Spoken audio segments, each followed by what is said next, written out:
కారం రంగు రుచితో ఉంటుంది. ఆచి మిరపపొడి అదరగొట్టే కారం రంగు రుచి.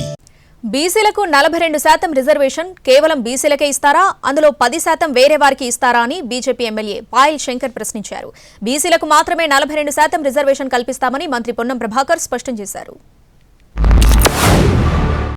అధ్యక్ష, ఈ అసెంబ్లీలోనే మీరు పెట్టినటువంటి బిల్లుకు భారతీయ జనతా పార్టీ మద్దతు పూర్తిగా ప్రకటించింది.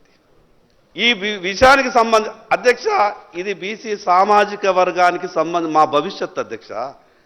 మీ చేతిలో ఉన్నటువంటి అధికారాన్ని ఎందుకు ఇస్తలేరు? ఇది ఇవ్వడానికి ఏ షెడ్యూల్ మీకు అడ్డం వస్తున్నది? ఇది ఇవ్వడానికి ఏ సుప్రీంకోర్టు జడ్జిమెంట్లు మీకు అడ్డం వస్తున్నాయి? మీ దగ్గర ఉన్నటువంటి అధికారాన్ని మీరు పంచిపెడితే బీసీలు మిమ్మల్ని నమ్మేటటువంటి అవకాశం ఉంటుంది. 10% మీరు ఏదైతే మిగతా వర్గాలకు కట్టబెడతామని ఆలోచిస్తున్నారో 42% పూర్తిగా బీసీలకే ఇస్తారా, లేదా మిగతా 10% దాంట్లోనే మిగతా వర్గాలకు కట్టబెడతారా అని అంటే ప్రభుత్వం ఇప్పటిదాకా సమాధానం రాదు. 42% బీసీలకు మాత్రమే ఇవ్వబడుతుంది. మతపరమైన రిజర్వేషన్ల ప్రస్తావన కానీ ఎక్కడ కూడా అటువంటి ఆలోచన వ్యవస్థ లేదు.